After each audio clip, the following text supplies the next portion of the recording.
Il y a des musiques chrétiennes que Satan aime parce que les paroles de ces musiques-là, ça annule l'œuvre de la croix et ça fait que les chrétiens restent dans la médiocrité spirituelle. Exemple. Il y a un cantique que j'aimais beaucoup avant, jusqu'à ce que le Seigneur attire mon attention sur un détail. Qui connaît le cantique qui dit « Quel ami fidèle et tendre nous avons en Jésus-Christ ». Qui connaît? Vous connaissez ça? Ok, les fois vous connaissez ça? Ok. Ok. Un jour, j'ai entendu quelqu'un chanter ça. Et la personne a dit « Il connaît nos défaillances, nos chutes de chaque jour. » Nos chutes de chaque jour. Ah bon? Je me suis arrêté, j'ai regardé la personne. Il dit donc c'est ce qu'il chantait pendant toutes ces années-là. Moi, je ne chute pas chaque jour. Hein. Non, non, non, non, non, non, non, non. Qui avait déjà remarqué les paroles de ce cantique-là? Cette partie-là. Il connaît nos défaillances, nos chutes de chaque jour. Satan aime les chansons comme ça. C'est la musique chrétienne que Satan aime. C'est ça qui est là. Au lieu de confesser ta victoire sur le péché, tu confesses tes chutes de chaque jour. Et quelqu'un qui chante ce cantique, alors qu'il ne chute pas chaque jour, il est en train de pécher. Car chaque homme sera jugé pour toute parole vaine qu'il aura prononcée. L'agneau de Dieu te donne la victoire sur le péché, et puis toi tu viens devant sa face, et puis tu dis, tu connais mes défaillances, mes chutes de chaque jour. Le Seigneur te regarde, attends, il parle de quoi? Comment demeurons-nous encore dans le péché, nous qui sommes morts au péché? Comment on va chuter chaque jour? Nous en qui le vieil homme a été crucifié. Et il y a beaucoup de cantiques comme ça. Hein. On chante, c'est tellement intéressant. C'est tellement intéressant qu'on ne fait pas attention aux paroles. Frère, on ne chute pas chaque jour ici. Dans la nouvelle alliance, on a la victoire sur le péché. On va de gloire en gloire. Les musiques chrétiennes que Satan aime, je ne sais pas pourquoi, mais je suis en train de donner des briefs. Le sang de Jésus nous a donné des victoires incroyables sur le péché. Et on ne doit pas accepter de pouvoir chanter des cantiques qui viennent annuler ce que nous savons du sang de Jésus. Ce que nous savons de la croix, de l'œuvre de la croix. Comment est-ce que il y a des chansons où on dit par exemple Seigneur, restaure-moi, restaure-moi, restaure-moi, restaure-moi. Bien-aimé, est-ce que vous savez que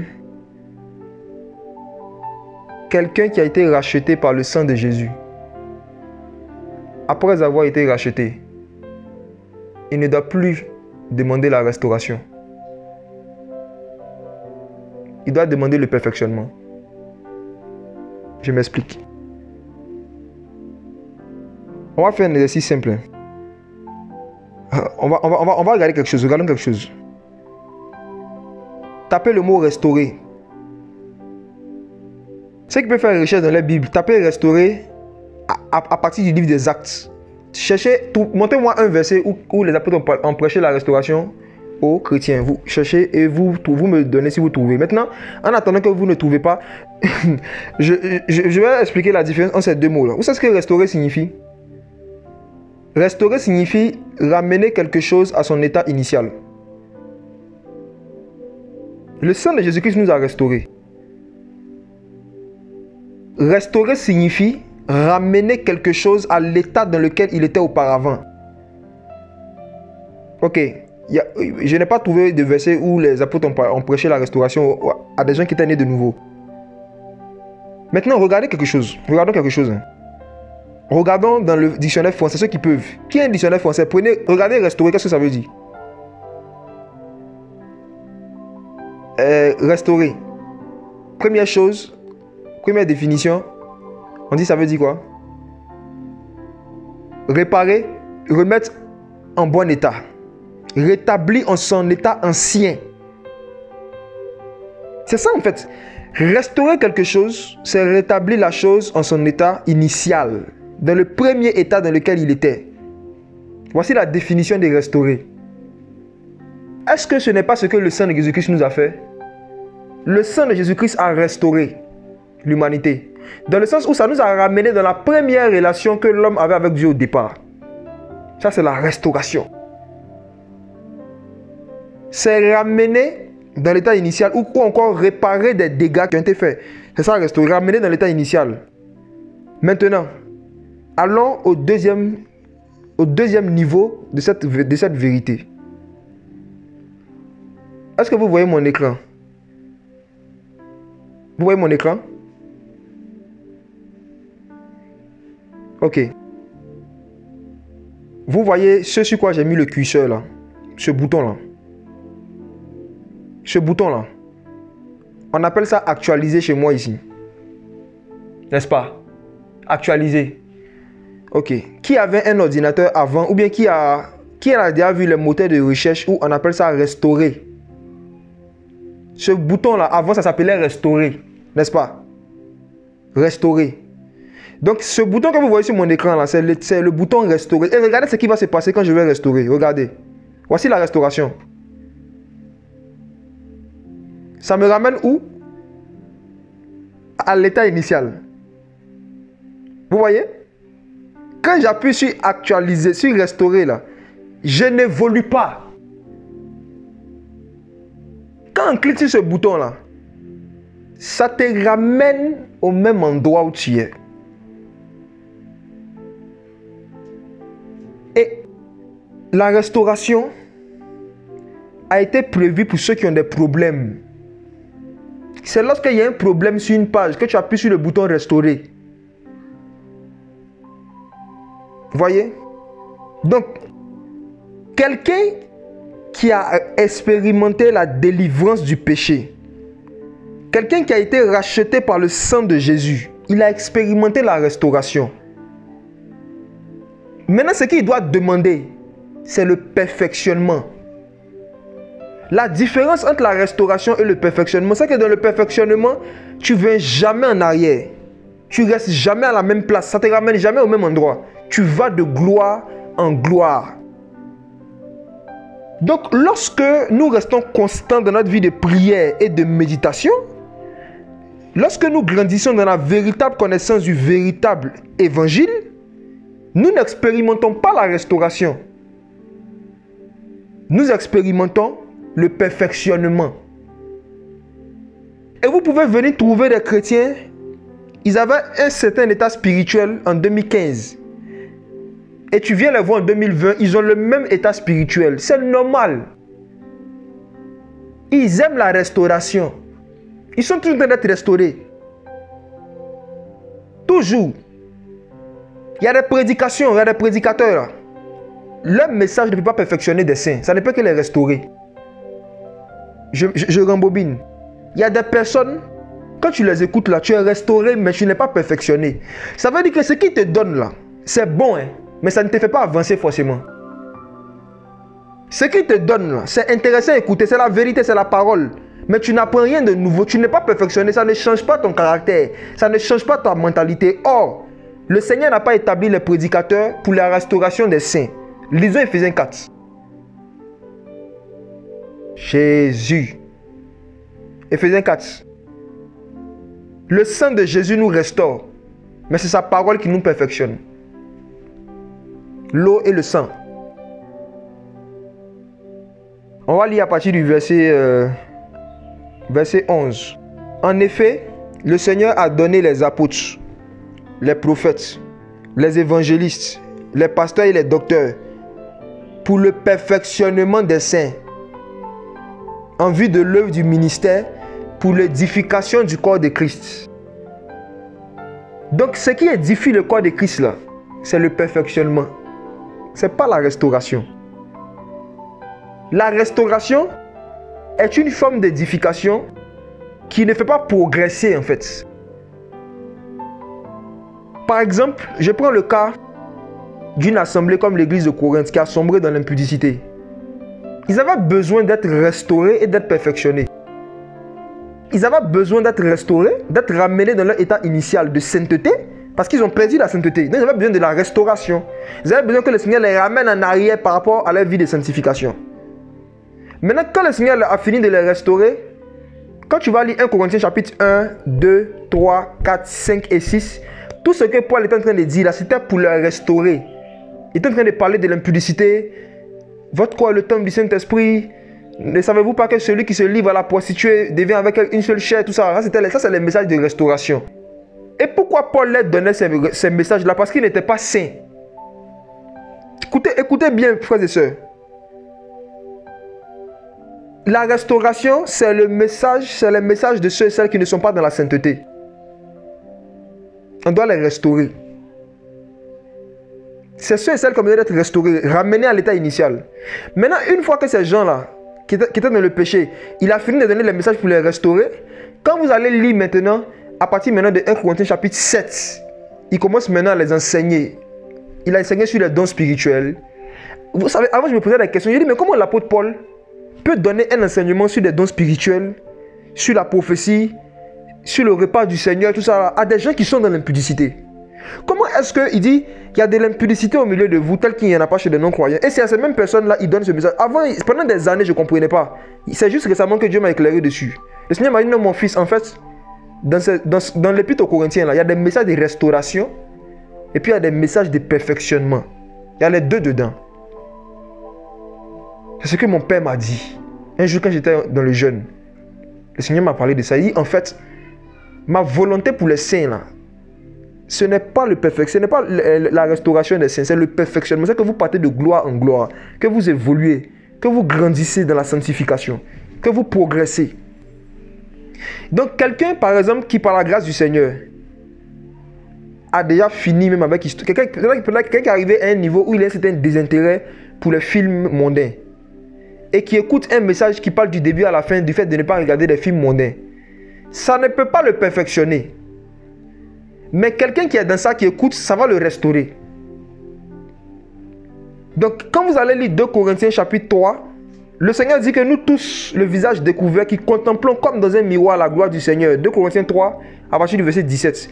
Il dit, nous sommes transformés en la même image, de gloire en gloire, comme par le Seigneur, l'Esprit. Donc, la volonté parfaite du Seigneur, l'Esprit, c'est de nous perfectionner. Donc, quand tu vis dans la sainteté par la grâce du Seigneur, quand par la grâce du Seigneur, tu arrives à pratiquer les commandements de Jésus, tu arrives à avoir la victoire sur le péché, et que tu te mets à chanter des chants, oh Seigneur, restaure mon âme, restaure mon âme, restaure mon... Ton âme a quel problème que tu dois restaurer? Vous savez, ne chantons pas des chansons qui ne correspondent pas à notre état spirituel. Il y a des cantiques de restauration, c'est très bon. Mais avant de chanter ça, il faut regarder les paroles. Est-ce que j'ai besoin de restauration actuellement là? Ou bien j'ai besoin de perfectionnement? Et malheureusement, dans nos cantiques modernes, des chrétiens modernes, il y a plus de cantiques qui parlent de restauration que de cantiques qui parlent de perfectionnement. Voici pourquoi les gens n'évoluent pas. Toujours on les restaure. Toujours c'est eux en restaure. Toujours. Ils ne sont pas perfectionnés. Maintenant, le fameux psaume de David. Le Seigneur est mon berger, psaume 23. Il restaure mon âme. Je ne manquerai de rien. Le Seigneur est mon berger, je ne manquerai de rien. Il me conduit dans de verts pâturages. Il me met dans de vertes habitations. Il me conduit pour des eaux paisibles. Il restaure mon âme. Celui qui a donné ce psaume-là, est-ce qu'il avait expérimenté le sang de Jésus? Je vous pose la question. Est-ce qu'il avait été racheté? Est-ce que c'était un racheté qui était en train de dire ça? Frères et sœurs. Non. Est-ce que, frères et sœurs, David avait expérimenté le rachat par le sang de Jésus? Non. La preuve, lorsqu'ils mouraient, leurs âmes partaient dans le sein d'Abraham. Ils attendaient la rédemption, ils attendaient le rachat. Il y a des sommes que David a fait que nous ne devons pas mettre à nos vies s'ils ne sont pas dans un état où on a vraiment besoin de ce que David a dit. Je vais prendre un autre exemple. Dans Psaume, on va voir que ce n'est pas tous les psaumes qui nous concernent. Jésus a dit qu'il est venu faire ce qui le concerne.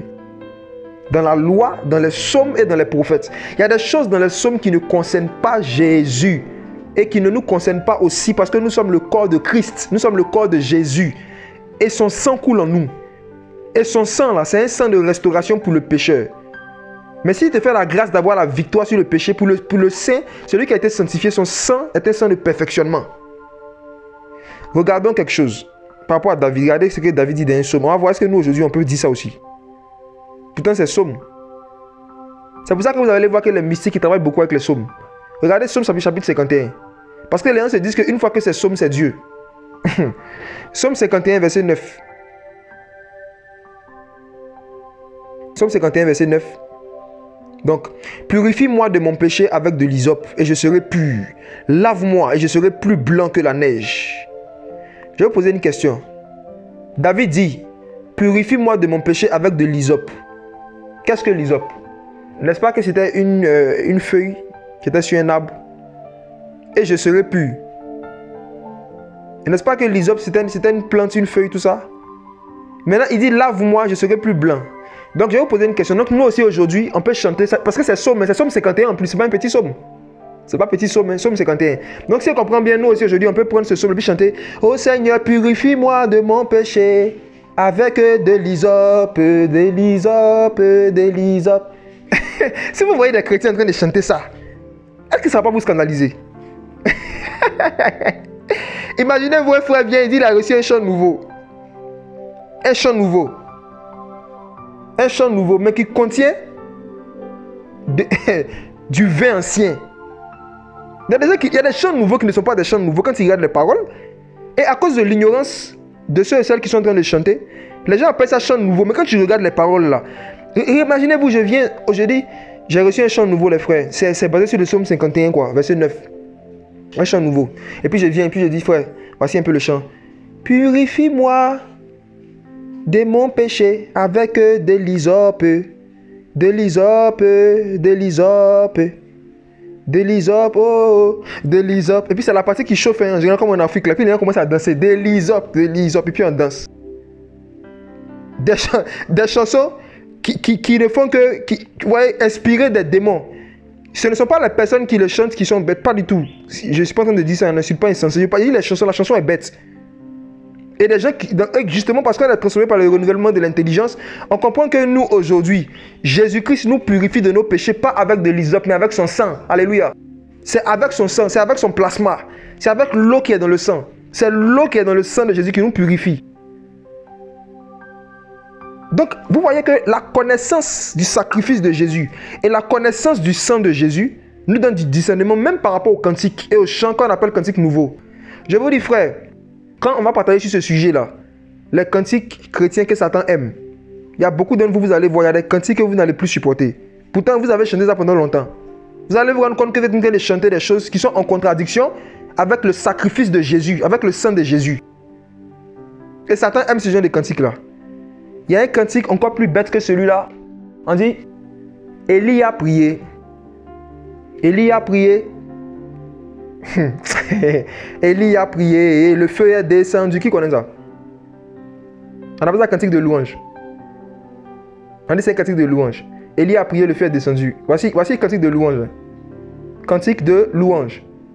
Et je vous dis, c'est des cantiques qui ont baissé notre enfance. Hein. Et à un moment, ça chauffe, ça devient violent. On dit, l'homme de Dieu a prié, le feu est descendu. Et puis on cite le nom des gens dans la salle. Maman Georgette a prié, le feu est descendu. Vous voyez? Mais attendez, quand on regarde dans nos Bibles, c'est quoi un cantique de louange? Ce n'est pas un cantique où il y a les paroles qui glorifient le Seigneur, les paroles qui donnent des louanges au Seigneur. Mais dans ce cantique-là, on est en train de louer Élie. Dans le cantique, celui qui a loué, c'est Élie. Hein. Il n'y a rien de Dieu dedans. On dit Élie a prié, le feu est descendu, c'est tout. Hein. Qui est la star dans le cantique? C'est Élie. Et on prend ce cantique-là, on emmène ça dans l'église. Et puis on dit, on va passer dans la louange, le groupe musical va nous donner un chant. Élie a prié, les cantiques chrétiens que Satan aime. Élie a prié, le feu est descendu. Oui, et puis quoi? Jésus a fait quoi dedans? Un autre cantique. Qui connaît le cantique où on dit Jonas, écoute-moi, je t'envoie à Ninive. Va-t'en et parle au cœur de ses habitants rebelles. Jonas. Attendez, mettons pause là. Ce cantique-là, c'est l'un des cantiques les plus mensongers qui n'a jamais régné dans les assemblées. Le couplet même, c'est des mensonges. Le refrain, c'est un mensonge. Tout est mensonge.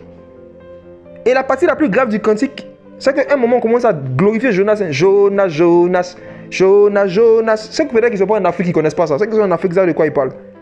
Ah! Il y a un cantique, un moment là spécialement, on dit Jonas, Jonas. Et puis la batterie va dans tous les sens. Et il y a une ébullition dans la salle. Jonas, Jonas. On danse pour Jonas. Frères et sœurs, dans quel verset le Seigneur a dit à Jonas, Jonas, écoute-moi, je t'envoie à Ninive. Va-t'en et parle au cœur de ses habitants rebelles.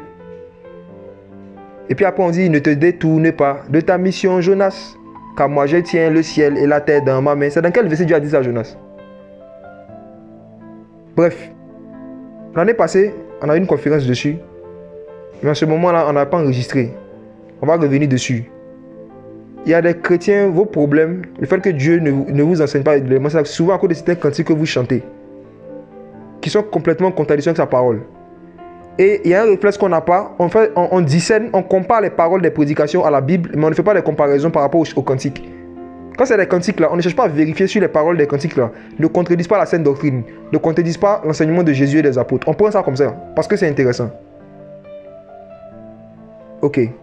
Donc frères et sœurs, le sang de Jésus, c'est le sang de la restauration, du rachat. Et une fois que ce sang la restaure, sa fonction maintenant dans la vie de celui qui a été racheté, ce n'est pas de toujours le restaurer, c'est de le perfectionner maintenant. C'est grâce au sang de Jésus, c'est grâce au sel que le Seigneur nous a donné que nous pouvons nous perfectionner.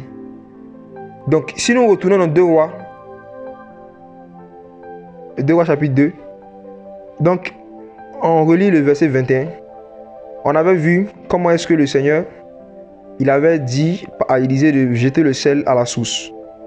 Ainsi parle Yahweh, j'assainis ces eaux, elles ne causeront plus ni mort ni stérilité. Les eaux furent assainies jusqu'à ce jour selon la parole qu'Élisée avait prononcée. Maintenant, qu'est-ce qui se passe? Il faut qu'on sache qu'en tant que des membres du corps de Christ, tout ce qui a concerné Jésus-Christ homme nous concerne d'une manière ou d'une autre. Donc si Jésus-Christ, il y avait du sel dans son sang, et que le sel était une préfiguration de Christ, à cause de l'aspect que ça a, si on veut parler en détail du sel, ça va prendre encore plus de temps. Donc il faut qu'on avance. Sinon le sel, même dans la manière dont c'est fait, ça montre le caractère de Christ en fait. Le sel est petit, le sel est blanc. Tu vois, le sel, ça parle de la sainteté, de l'humilité. Le sel peut donner de la saveur à beaucoup de choses. Ça parle de la polyvalence. Tu vois, le sel peut donner de la saveur à beaucoup de choses. Le sel est inefficace lorsqu'il est seul. On ne peut pas prendre un grain de sel, ne pas faire d'effet. Vous voyez? Le sel est efficace quand il y a beaucoup de grains.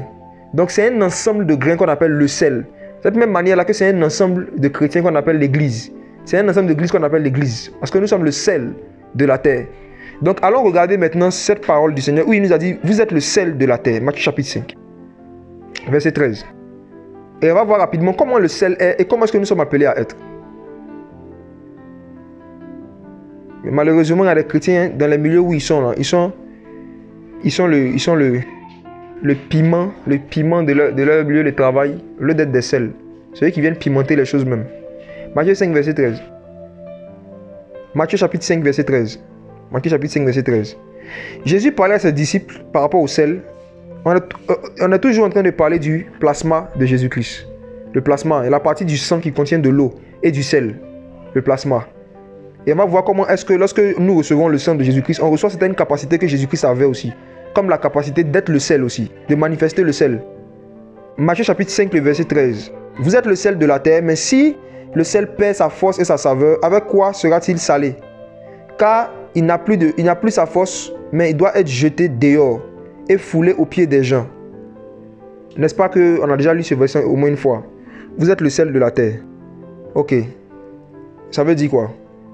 Nous sommes appelés à être les personnes les plus humbles de la terre. C'est le premier appel qui est sur notre vie. L'un des premiers appels. Après l'appel à la sainteté, là. En tant que le sel, là, on est appelé à être les personnes les plus humbles des milieux où nous sommes. Nous ne devons pas être des modèles d'arrogance en fait. Nous ne devons pas être des modèles d'arrogance. Vous voyez? La première caractéristique du sel, c'est que vraiment, il est effacé. Le sel est effacé. Lorsque le sel est dans la mer, que tu regardes la mer comme ça, tu regardes l'eau, tu ne peux pas voir le sel parce qu'il est vraiment discret. Donc le sel, ça parle vraiment de la discrétion en fait. Vous voyez? Mais c'est parce que beaucoup de nos amis, de nos frères et sœurs n'ont pas compris ces choses-là, qui sont toujours en train d'exposer leur vie privée sur Facebook. En train d'exposer leur... Ils ne comprennent pas qu'ils sont le sel. C'est pas un comportement de sel ça. Vous voyez? C'est parce que beaucoup de nos amis n'ont pas compris ça, qu'ils se sentent obligés, quand ils font des programmes, ils se sentent obligés de prendre leurs photos et puis de mettre ça partout pour dire, voilà, il arrive. C'est pas un comportement de sel. Qui a déjà vu publicité de sel sur pancarte dans la ville? Qui a déjà vu panneau? Qui dans la ville où il habite, il a déjà vu publicité de sel sur pancarte? C'est pas un comportement de sel. Je ne suis pas en train de dire que ceux qui font ça ne sont pas de Dieu. Hein. Mais je dis que c'est pas utile en fait. Il y a des gens qui craignent le Seigneur, qui craignent Dieu, hein, qui font les programmes et les affiches. Il n'y a pas de problème. Je dis, c'est pas un péché de le faire. Ils ne pêchent pas contre le Seigneur. Ça ne fait pas d'eux aussi des faux frères ou des faux pasteurs. Mais je dis que c'est pas utile. Vous voyez. Et ceux et celles qui comprennent ces choses quand ils grandissent, ils arrêtent de faire ça. C'est pas utile. Parce que ce n'est pas ton visage qui édifie les gens. C'est le sel, la parole, l'esprit, l'eau et le sang. L'évangile que tu vas venir prêcher. C'est ça qui va venir édifier les gens. Donc en mettant ta photo et ton visage, le visage d'un frère n'a jamais édifié d'autres frères. Non. Il y a des gens qui nous ont plusieurs fois écrit sur YouTube qui disent non mais pourquoi est-ce que j'ai toujours les audios, on veut voir ton visage. J'ai dit mais mon visage n'est pas édifiant, il n'y a pas sel sur mon visage. Il y a du sel dans ma voix. Il y a du sel dans la parole que je prêche. Il n'y a pas sel sur mon visage. Ça va, mon visage, ça te fait quoi? C'est pas mauvais, on peut faire ça, mais on le fait vraiment quand c'est utile. Quand c'est utile, il y a des vidéos, vous allez voir, vous allez nous voir, il y a des vidéos, vous n'allez pas nous voir. C'est comme ça, il y a des fois tu peux voir le sel, il y a des fois tu ne le vois pas, mais il est là quand même.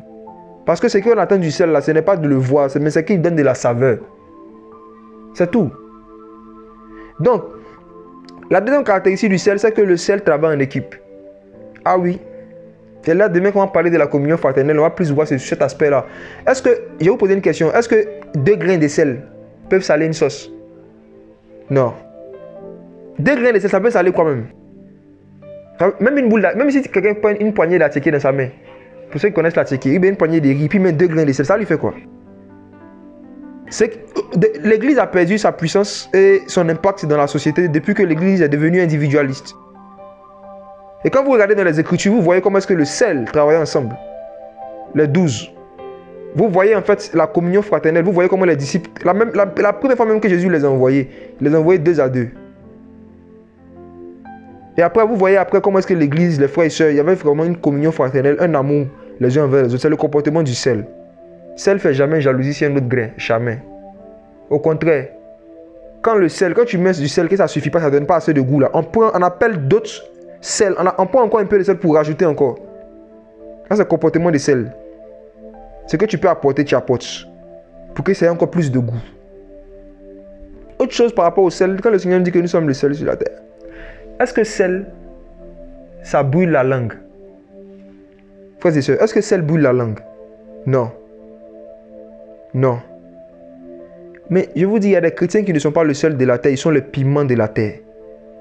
À quoi sert le piment dans la sauce? C'est de venir épicer la chose. Venir rendre ça un peu difficile. C'est de venir rendre la chose un peu brûlante, un peu douloureuse. Vous voyez? Et quand vous lisez la vie de Jésus-Christ homme, il n'a jamais été piment pour quelqu'un. Jésus était vraiment le sel, le premier sel. À cause de son sang, quand il venait quelque part, il apportait la vie, la joie. Le sel, ça parle aussi de ça, la joie. La joie.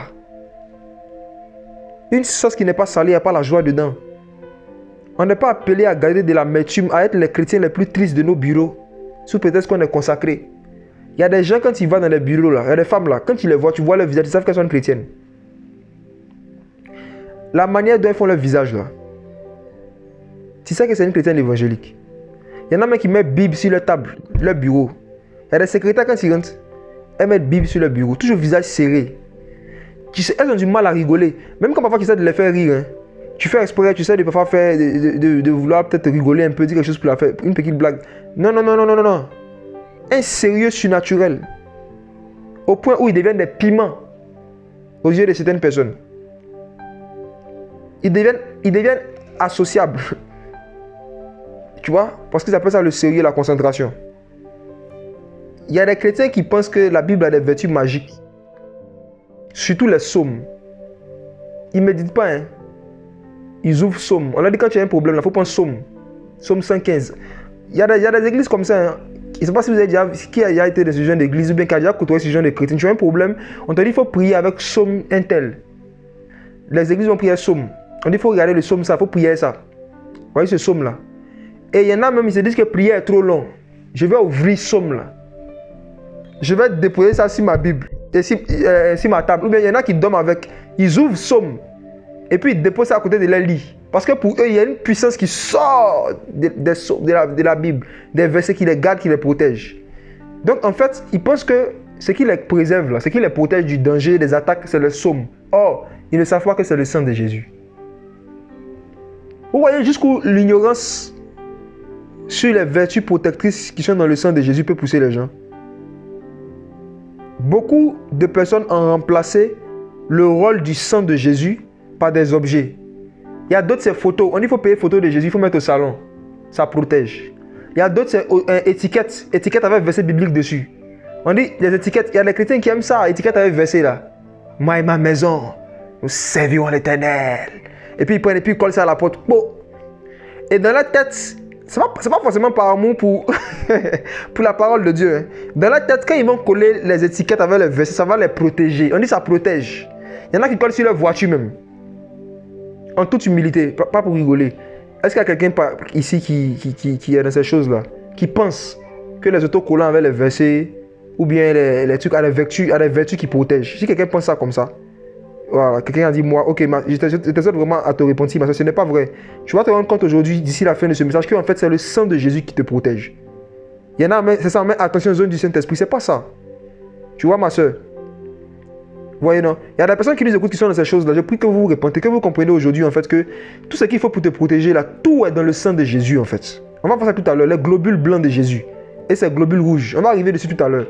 Mais dans le sang humain, il y a tout ce qu'il faut pour la protection du corps humain. Il y a le plasma qu'on est en train de voir depuis, il y a le sel dedans, il y a les globules blancs, il y a les globules rouges. Et les globules blancs, leur fonction c'est de protéger le corps. C'est pour ça que le sang de Jésus nous protège. Tu vois? Donc on n'a pas besoin de prendre des éléments. Ce n'est pas des éléments extérieurs qui nous protègent. Non, c'est le sang de Jésus qui est en nous parce que nous sommes en Christ. Vous voyez? Donc, bien aimés, nous sommes le sel de la terre. Et nous devons être des modèles d'assurance. L'une des fonctions du sel, le sel aide aussi à préserver. Le sel aide à préserver les choses pour ne pas que les choses se gâtent, les choses se pourrissent. Vous voyez? Donc c'est pour ça que certains d'entre vous, à cause de votre présence dans certaines familles, il y a la paix. À cause de votre présence simplement dans certaines entreprises, les entreprises sont préservées de certaines faillites même qu'ils devaient avoir. Le Seigneur nous a donné une telle capacité en fait, en tant que le sel là. On manifeste ça dans tous les domaines. Hein. Le sel préserve de la pourriture. Le sel préserve en fait. Et il y a des personnes, vous ne savez pas, hein, mais Dieu vous a mis dans certains services là. Ce n'est même pas pour gagner de l'argent. Hein. C'est juste pour que vous puissiez exercer la fonction de sel. Ah oui, je suis convaincu. Parmi vous qui êtes en train d'écouter, il y a des personnes qui souffrent dans certains lieux de travail où vous êtes. Et vous vous demandez même pourquoi Dieu m'a envoyé ici. Dieu vient de te répondre comme ça. Il t'a envoyé là-bas parce que tu es le sel de la terre. Tu n'es pas le sel de l'église seulement, de toute la terre. Dans tous les domaines d'activité, tu es le sel. On est appelé à être du sel, pas seulement dans les églises, dans les missions, dans les œuvres, partout où on va. On peut, si on est en communion avec Jésus, on peut exercer la fonction du sel. Et l'une de ces fonctions, c'est de pouvoir préserver de la pourriture, préserver de la mort. Frères et sœurs, il y a des personnes, si vous n'étiez pas en train de travailler, ou vous travaillez à longtemps que l'entreprise est fermée, mais vous ne savez pas. Et en général, c'est ça le sel. Quand quelqu'un va te préparer, par exemple, une sauce avec beaucoup de poulet, beaucoup de viande, c'est la viande en voie. C'est la viande en voie. Mais est-ce que la viande aurait pu avoir du goût s'il n'y avait pas le sel? En fait, le sel est en même temps l'élément le plus important et le moins visible. Le sel. Le sel est l'élément le plus effacé dans une sauce, mais en même temps le plus indispensable. Sans lui, tous les autres condiments ne sont rien. Le sel. Oh. Mais les autres condiments peuvent ne pas être conscients de ça. Donc, je vous dis Quand vous arrivez quelque part dans un milieu professionnel, dans une assemblée locale, quand vous venez d'une mission, ne cherchez pas à vous faire voir. Ne cherchez pas à vous faire remarquer. Cherchez à être utile. C'est deux choses très différentes. Les plus en vue ne sont pas les plus utiles. Ne cherchez pas à vous faire voir. Vous, mes jeunes frères qui n'avez pas commencé à travailler, qui écoutez ce message, je vous dis, quand vous rentrez dans une entreprise, là, ne cherchez pas des postes les plus en vue, bien les postes où tu es le mieux vu. Cherchez les postes les plus utiles. Cherchez à être utile. Et je vous assure, plus vous serez utile, la promotion va venir seule. C'est une question de temps. Joseph était en prison, mais il était le sel de l'Égypte. Mais il était en prison. Pourtant, il y en a qui avaient des grands postes, il y en a qui étaient ministres, il y en a qui étaient assis à côté des pharaons, il y en a qui étaient magiciens, il y en a qui étaient anciens même. On dirait ceux qui étaient devenus, comment on appelle ça, le palais des pharaons était devenu église. Il y en a qui avaient une poste d'anciens, tout ça, ils étaient assis là-bas. Maintenant, il y a un problème qui s'est passé. Il y avait un songe, il fallait interpréter. C'est là qu'on a vu le sel. Ce ne sont pas les plus vus qui sont les plus utiles. Le plus utile de l'Égypte était en prison. L'homme le plus utile était en prison. Frères et sœurs, il y a des positions humiliantes, il y a des postes humiliants que Dieu peut vous donner dans une entreprise, dans le domaine social. C'est parce que vous êtes le sel. La plupart d'entre vous, là, le sel que vous allez manger, qui sera dans votre mariage, vous qui n'êtes pas marié, vous savez c'est où actuellement? Il y en a parmi vous, vous n'êtes pas encore marié. Quand vous allez vous marier, ils vont préparer des aliments qui vont saler. Mais vous savez le sel est où actuellement? Dans la mer. Mais quand le temps va arriver, Dieu va susciter quelqu'un qui va aller extraire le sel de la mer. Il va susciter quelqu'un d'autre qui va mettre ça dans des sachets. Il va susciter quelqu'un d'autre qui va vendre ça dans un supermarché. Et puis il va susciter quelqu'un d'autre qui va acheter pour préparer pour ton mariage. Tout le trajet, le parcours que le sel, par lequel le sel passe avant de devenir utile dans une assiette, on ne se rend pas compte. Le sel voyage beaucoup. Le sel passe par beaucoup d'épreuves. Avant de rentrer dans une assiette et de devenir utile. Donc plus on passe par des situations difficiles, plus on devient salé. Alléluia. Plus on passe par des situations difficiles, plus notre saveur augmente. Frères et sœurs, nous sommes le sel de la terre. Et le sel est dans le plasma. Et qu'est-ce qui nous donne la capacité de pouvoir manifester tous ces caractères du sel là? C'est le sang de Jésus. Donc vous voyez que tout ce qu'on est en train de dire, ça concerne le sang. Parce que le sel est dans le sang. Si nous n'avons pas reçu le sang de Jésus, si nous n'avons pas été rachetés par le sang de Jésus, on n'aurait pas été capable de pouvoir manifester les caractères de Jésus. Parce que le caractère d'une personne est dans son sang. Or, comment le caractère de Jésus était? Il était comme le sel. L'homme le moins vu, mais le plus utile de toute la terre. Personne ne connaît à quoi le visage de Jésus-Christ homme ressemblait, personne. Mais c'est à partir de lui qu'ils ont commencé à compter les années là. Oh, le sel. Donc il y a beaucoup de choses à dire sur le sel. On va en parler davantage demain par rapport à la communion fraternelle. Parce que lorsque beaucoup de sel aussi est condensé dans un même endroit, ça devient désagréable. Donc c'est comme ça, quand des gens ils sont remplis, ils sont ensemble depuis 10 ans, toujours dans la même église, et les mêmes dons, les mêmes talents, ça devient désagréable. À un moment, le sel là s'est dispersé un peu pour pouvoir aider les autres. Donc, on en parlera demain. Et on avance un peu encore par rapport au sel. Marc chapitre 9, à partir du verset 47. Marc 9 à partir du verset 47. Je lis. Et si ton œil est pour toi une occasion de chute, arrache-le. Mieux vaut pour toi entrer dans le royaume de Dieu n'ayant qu'un œil que d'avoir les deux yeux et d'être jeté dans le feu de la géhenne. Là où leur verre ne meurt pas et où leur feu ne s'éteint pas. Car chacun sera salé de feu et toute offrande sera salée de sel. Le sel est une bonne chose, mais si le sel devient sans saveur, avec quoi lui rendra-t-on sa saveur? Frères et sœurs, j'ai une question. Qu'est-ce qui peut faire que le sel va perdre sa saveur? Qu'est-ce qui peut faire que le sel va devenir sans saveur? Qui sait un peu? Quelles sont les choses qui peuvent faire que le sel ne sera plus salé? Je parle du sel qu'on mange chaque jour là. Hein. Qu'est-ce qui va faire que le sel ne sera plus utilisable? Bon, pour faire simple. C'est la saleté. La mauvaise conservation. La mauvaise conservation. Ça parle de la vie de sanctification. Ce qui fait qu'on va perdre notre capacité de manifester la saveur spirituelle, c'est le péché. la saleté. Des choses en fait dont Dieu veut qu'on se débarrasse et qu'on tolère dans nos vies. Donc le niveau de saveur que chaque chrétien a en fonction du niveau de sanctification qu'il a atteint. Oui. Le niveau de saveur que nous aurons respectivement en fonction du niveau de consécration dans lequel on est rentré avec le Seigneur. Donc c'est pour ça qu'on a tous le même Saint-Esprit. Hein. Mais on n'a pas tous la même saveur. N'est-ce pas? On a tous le même Saint-Esprit, nous tous en tant qu'enfants de Dieu. Mais spirituellement, on n'a pas tous les mêmes caractères. On n'est pas capable de manifester tous les mêmes qualités. Pourquoi? Parce qu'on n'obéit pas tous au Seigneur de la même manière. Plus tu deviens obéissant, plus tu deviens savoureux. Donc, il a dit quelque chose maintenant au verset 51. Ayez du sel en vous-même et soyez en paix les uns avec les autres. Que signifie ayez du sel en vous-même? Si vous avez suivi ce qu'on explique jusque-là, dans le sang humain, il y a quelque chose qu'on appelle le plasma. Et dans le plasma, il y a le sang.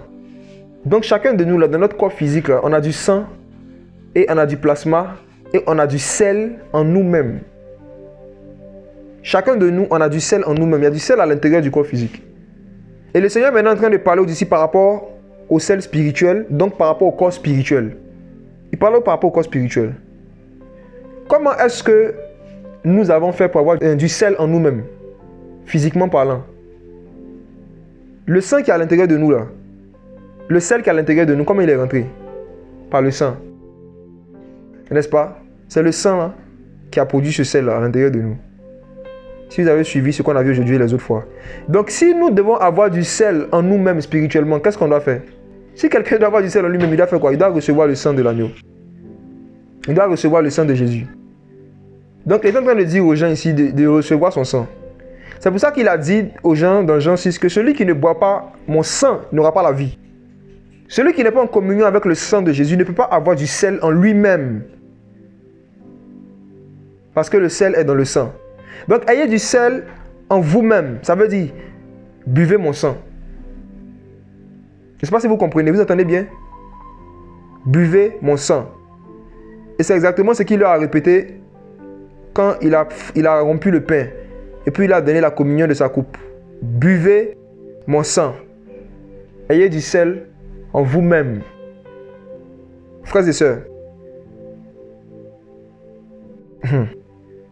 Avançons.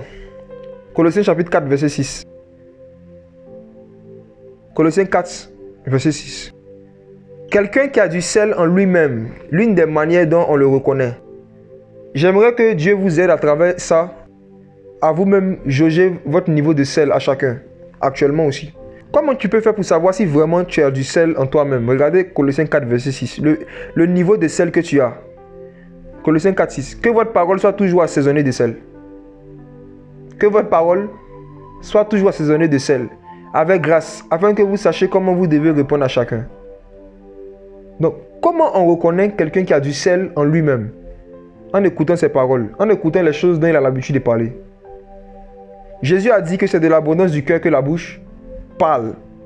Donc, si vraiment il y a du sel dans ton cœur, il y a du sel en toi-même, ça va se voir dans tes paroles. Tes paroles seront assaisonnées de sel.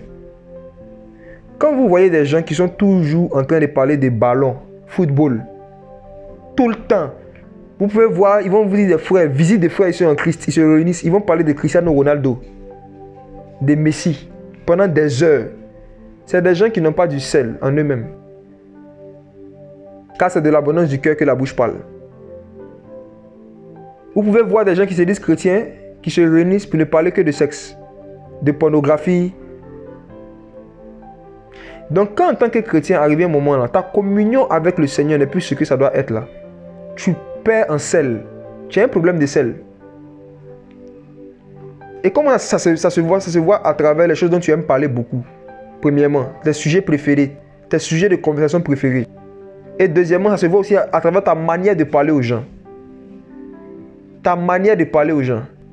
La Bible dit que votre parole soit assaisonnée de sel. Les amis, nous sommes le sel de la terre. Il y a des chrétiens qui parlent mal. À cause de leur poste, de leur position. Ils ne cherchent pas à assaisonner les paroles de sel avant de parler à quelqu'un. Le Seigneur dit que votre parole soit assaisonnée de sel. Ça veut dire qu'il faut faire l'effort de ne pas être injurieux. Il faut faire l'effort de ne pas être méprisant lorsque nous sommes en train de parler à quelqu'un. Il faut s'efforcer à faire ça. C'est ça, ajouter du sel. Il y en a qui donnent leur parole sans sel. Hein. Sans sel. Et en fonction de la gravité de ce que tu leur as fait, bien sûr. Quand tu regardes les disputes des couples chrétiens, moi je suis étonné hein, quand on me dit qu'il y a des couples chrétiens, de monsieur chrétien, madame chrétien, les deux se disputent et puis s'insultent. Chien, imbécile, et puis commence à s'insulter même sur les parties intimes. J'ai dit, franchement, le problème de... Les paroles ne sont pas assaisonnées de sel devant les enfants. Tu vois des gens qui se disputent devant leurs enfants, qui se disputent, qui se disent des choses, qui s'insultent, qui se rappellent les péchés du passé devant les enfants. Ah, ma chère, on a vécu ça. Ça s'insulte. Et les gens sont là, ils écoutent. Parfois, les voisins entendent un peu, les enfants entendent un peu. Et puis, ça devient sujet de conversation dans la maison d'à côté. Et après, vous venez dire, on va vous évangéliser, on va vous parler de Jésus. Hey! Ayez du sel en vous-même. Avant de partir donner sel aux gens. Avant d'aller chercher à évangéliser, là. Il faut veiller sur nous-mêmes. Sur nos paroles. Nos manières de parler aux gens. Les paroles qui sortent de nos bouches quand nous sommes énervés surtout. Parce que c'est là que le sel sert. Le Seigneur nous donne la capacité d'avoir la maîtrise de soi en fait par rapport à ce qui sort de notre bouche quand on est en colère. Moi je crois que c'est possible pour des frères et sœurs de vivre ensemble et de ne jamais se disputer. Moi je crois en ça parce que j'ai vécu ça avec certaines personnes. Moi je crois que c'est possible pour des chrétiens d'être ensemble depuis des années et puis de ne pas se disputer. De ne pas s'insulter. Il n'est pas qu'il n'est pas se fâcher, hein. C'est différent. Se fâcher et se disputer, c'est deux choses différentes. On peut se fâcher sans se disputer. Il peut faire quelque chose qui t'énerve. Tu peux faire quelque chose qui m'énerve sans que je te donne des paroles qui ne sont pas assaisonnées de sel. Tu vois, je peux t'exprimer mon mécontentement, je peux t'exprimer une frustration, une blessure, sans élever la voix, sans éclat de voix, sans t'insulter, sans te crier là-dessus. Ou bien sans te parler mal. Et il faudrait que de plus en plus on apprenne ça. Mais quand on apprend une véritable communion fraternelle, c'est dur. Un homme ne donne que ce qu'il a. Tu n'as pas du sel en toi-même. Tu as donné quoi? Il y a des caractères que Dieu ne nous apprend que lorsque nous sommes en communion avec les saints. Quand nous sommes en communion avec les bien-aimés, avec les uns et les autres. Le sel. Frères et sœurs, il y a du sel dans le sang de Jésus. Et c'est pour cela que lorsque nous sommes rachetés par le sang de Jésus, que nous avons bu son sang, nous sommes capables de manifester ces caractères du sel-là. Il y a des personnes, avant vous n'avez pas la maîtrise de soi, mais depuis que vous avez vraiment expérimenté Jésus, quand Jésus vous a racheté, la maîtrise de soi est venue. C'est à cause du sel. C'est le sel qui fait ça. C'est le sel qui est dans le sang. C'est ce qui fait ça. Maintenant, on va voir, j'ai envie de dire maintenant la dernière réalité par rapport au sang de Jésus. Et on va s'arrêter là. Il y a beaucoup de choses à dire sur le sang de Jésus. Beaucoup de choses à dire. Mais comme on doit parler de la crucifixion en général, et qu'on aborde l'aspect du sang, ça fait peut-être la 5e fois. Je pense qu'on va mettre une pause par rapport au sang pour aborder deux aspects. Voici la dernière chose que j'aimerais partager. Lévitique 17, verset 11. Et là, je vais demander à quelqu'un à la King James. Voilà, de pouvoir copier ça en commentaire. King James, soit en français, la King James française ou bien la King James en anglais même. Lévitique 17, verset 11. C'est merveilleux. Alors, Lévitique 17, verset 11. Ok. C'est écrit dans second et dans beaucoup d'autres versions. Car l'âme de la chair est dans le sang. C'est pourquoi je vous ai donné qu'il soit mis sur l'autel afin de faire la propitiation pour vos âmes. Car c'est le sang qui fera propitiation pour l'âme. Et dans la King James, c'est mis que la vie de la chair est dans le sang. Le mot qui était traduit par âme, nefesh, a été traduit là aussi par la vie. Et les deux traductions sont correctes, il n'y a pas de problème, les deux traductions sont bonnes. La vie, c'est bon, l'âme, c'est bon. Mais, dans ce contexte-là, dans ce verset-là, traduire ce mot-là par vie est beaucoup plus approprié parce que c'était une préfiguration et une prophétie de ce que Jésus-Christ allait faire pour nous donner la vie. La vie de la chair est dans le sang. Si vous étiez attentif jusque-là, j'aimerais vous demander de redoubler l'attention s'il vous plaît. Et je pense qu'à travers ça, par la grâce de Dieu, le Seigneur va répondre aux questions de beaucoup de personnes concernant la généalogie de Jésus-Christ. Dans Matthieu chapitre 1. J'aimerais qu'ensemble on puisse comprendre un principe. La chair que nous avons, le corps physique que nous avons, est en vie grâce à 3 choses. Ceux qui ont un bout de papier ou bien qui ont quelque chose pour noter, vous pouvez noter ça. La chair, le corps humain, est en vie grâce à 3 choses. Le sang, l'eau et l'oxygène, ou encore le souffle. Le sang, l'eau et puis le souffle. Même si un corps humain a le souffle, mais qui perd beaucoup de sang et qui manque de sang, qu'est-ce qui lui arrive? Il meurt. Parce que le souffle à lui seul, avec l'eau qui est dans le corps, ne suffisent pas à maintenir le corps humain en vie. Pour que le corps humain soit en vie, il faut le souffle, l'eau et le sang pour le corps humain. Même si quelqu'un a beaucoup de sang en lui, son sang ne coule pas, il n'est pas blessé. Mais qu'il manque d'eau jusqu'à un certain niveau, qu'est-ce qui lui arrive? Il meurt. Donc même si quelqu'un a le souffle et il a le sang, mais il n'a pas l'eau, qu'est-ce qui lui arrive? Il meurt. Le corps physique meurt. Si quelqu'un a beaucoup d'eau dans son corps et il a beaucoup de sang dans son corps, mais que Dieu lui retire le souffle de vie, qu'est-ce qui lui arrive? Il meurt. Donc le corps humain, le corps physique ne peut pas survivre sans que ces 3 choses-là ne travaillent ensemble. Le corps humain, le souffle, l'eau et le sang. Donc, pour la vie et la survie de la chair du corps humain, il faut 3 choses. Le souffle, l'eau et le sang. Ça, c'est ce qui concerne le corps physique. Eh bien, les amis, ce qui est merveilleux, c'est que il en est de même pour le corps spirituel. Un corps spirituel qui est mort, ou bien un corps spirituel qui ne doit pas mourir, il a besoin de 3 choses pour vivre. Le corps spirituel. Le souffle de Dieu, qu'on appelle l'esprit, le Saint-Esprit, l'eau et le sang. On a besoin de l'esprit, on a besoin du sang de Jésus et on a besoin de l'eau de Jésus. De la même manière que le corps humain ne peut pas survivre sans ces 3 choses, le corps spirituel aussi ne peut pas vivre et survivre sans ces 3 choses. Donc, il y a quelqu'un qui dit doucement, ok, je répète une dernière fois. Le corps physique qu'on appelle la chair, le corps humain a besoin de 3 choses pour rester en vie. Ce n'est pas seulement le souffle de vie. Quelqu'un peut avoir le souffle de vie, mais s'il manque de sang, c'est une question de temps, il va mourir. Donc quelqu'un peut avoir le Saint-Esprit, mais s'il n'est pas enseigné, il va mourir spirituellement. Tu vois? Ce n'est pas seulement le souffle de vie. Pour que le corps humain soit en vie, il faut le souffle de vie, il faut l'eau et le sang. Et pour que notre homme intérieur aussi vive, le corps spirituel vive, il faut ces 3 choses-là. L'esprit, l'eau et le sang. Mais l'esprit, l'eau et le sang qui viennent de qui? De Dieu. Donc dans Lévitique 17, verset 11, lorsque l'auteur nous dit que la vie de la chair est dans le sang, est-ce qu'il est en train de dire que la chair ne peut pas survivre sans le sang, sans qu'il y ait du sang à l'intérieur de lui? La chair humaine, le corps humain. Oui, c'est ce qu'il est en train de dire. Et la preuve que c'est vrai, c'est que même le sang qui coule dans nos veines, le sang physique, si le sang sort de la chair, pendant un certain nombre d'heures, tu commences à perdre le souffle. Vrai ou faux? Plus le sang s'en va, plus le souffle s'en va. Parce que les deux travaillent ensemble. Les deux travaillent ensemble. Et c'est là maintenant qu'on va vous parler des globules blancs de Jésus-Christ. Des globules rouges, pardon. Qui sont dans le sang de Jésus. C'est quoi le rôle des globules rouges? Est-ce que vous voyez mon écran?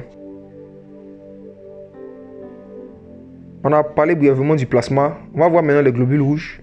À quoi ça sert? Le rôle des globules rouges. Vous voyez mon écran? Ok. Donc, on nous dit ici que les globules rouges transportent quoi? L'oxygène dans les poumons, au tissu et captent le gaz carbonique pour son élimination par les voies respiratoires. Vous arrivez à voir ça? Voici le rôle des globules rouges dans le sang. Donc, la vie de la chair est dans le sang humain. La vie de la chair est dans le sang de celui qui a le sang là. Ça veut aussi dire que en fait, dans le sang, grâce aux globules rouges, il y a la vie, il y a l'oxygène.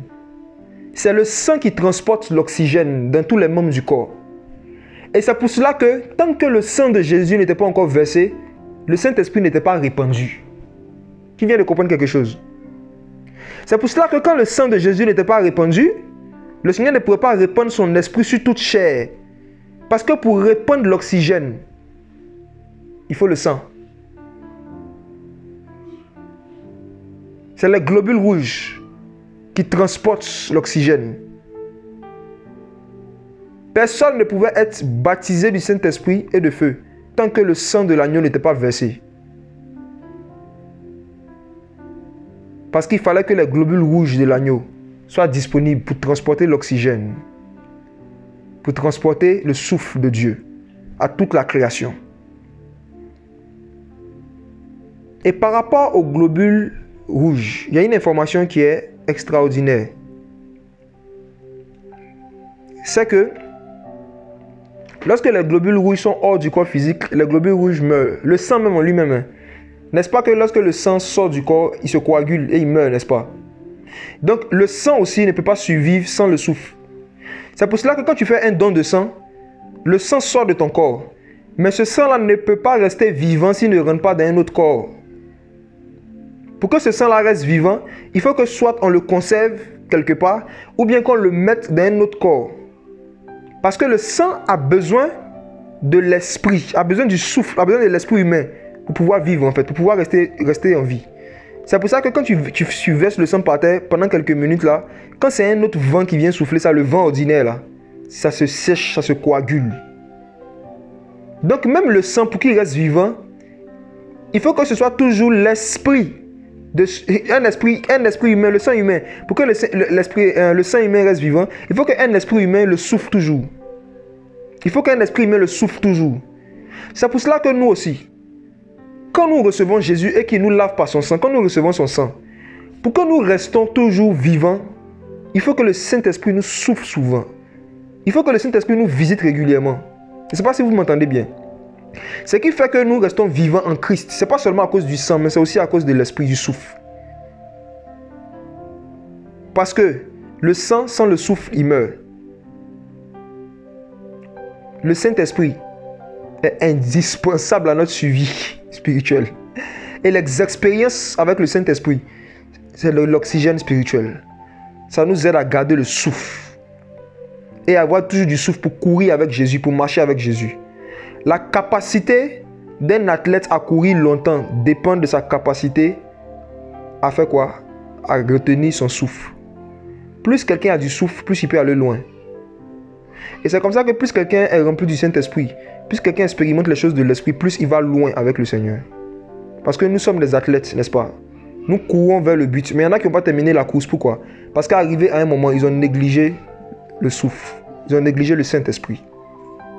N'attristez pas le Saint-Esprit. Sinon, vous n'allez pas pouvoir terminer la marche chrétienne. Quand le Saint-Esprit vous dit de faire quelque chose, faites-le. Parce que sans lui, le sang n'est rien. Ah, Jésus. Est-ce que vous m'entendez? Sans le souffle, le sang meurt. Par quel moyen est-ce que Dieu a ressuscité Christ d'entre les morts? Par son esprit, par le Saint-Esprit. Le Saint-Esprit, on l'appelle l'esprit de celui qui a ressuscité Christ d'entre les morts. Or, Christ, quand il est mort avec son sang, comme on a vu hier. Mais il avait besoin du Saint-Esprit quand même. Le sang seul ne suffit pas. Et on va voir ça, on va comprendre mieux une phrase de l'apôtre Jean après. Je viens doucement. On a besoin de l'esprit, de l'eau et du sang. On a besoin de la parole. On a besoin du sang de Jésus. On a besoin aussi du Saint-Esprit. Le merveilleux Saint-Esprit. Maintenant, une autre chose, c'est que là maintenant, vous pouvez noter et vérifier ça après sur Internet. Lorsque quelqu'un veut donner son sang, veut faire un don de sang, pour que ça puisse sauver des vies, on prélève son sang et il y a possibilité de prendre chacune des composantes qui est dans son sang pour faire des produits différents, pour sauver des vies, je vous assure. On peut prendre du sang humain et prendre juste le plasma pour en faire un produit qui guérit.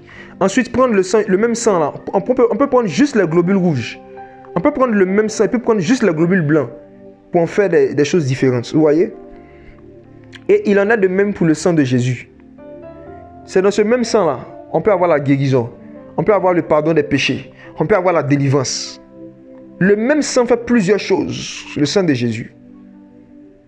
Et ce qui se passe, c'est que, voici, regardez maintenant la sagesse infiniment variée de Dieu. Chacun de ces éléments qui sont dans le sang, à savoir le plasma, les globules rouges, les globules blancs et les plaquettes, n'ont pas les mêmes durées de conservation. Lorsque tu vas donner ton sang à l'hôpital, si les médecins décident de prendre juste les plasmas pour pouvoir faire des produits, ils ne peuvent pas conserver ce plasma-là pendant plus d'1 an. Vérifiez ça après sur Internet. Notez, le plasma peut être conservé pendant maximum 1 an dans un congélateur. Après quoi, il faut qu'il soit utilisé. Après les 1 an, le plasma meurt. Le plasma qui est de l'eau, cette eau-là, ça dure 1 an en dehors du corps humain. Quand c'est en dehors de ce corps, 1 an après, ça meurt. Et ça peut sembler rien. Mais, frères et sœurs, on va lire quelque chose dans Luc 4, verset 18. Ah, Jésus. 1 an. 1 année. 1 année. Luc 4, verset 18. Le plasma peut être conservé pendant 1 an maximum. Luc 4, verset 18, je lis. L'Esprit du Seigneur est sur moi, parce qu'il m'a oint pour évangéliser les pauvres. Il m'a envoyé pour guérir ceux qui ont le cœur brisé, pour proclamer aux captifs la délivrance et aux aveugles le recouvrement de la vue, pour mettre en liberté les opprimés, pour publier 1 année de grâce du Seigneur. Alléluia. La grâce dans le monde spirituel va durer 1 an maximum. 1 année. Et après quoi vient le jugement, frère?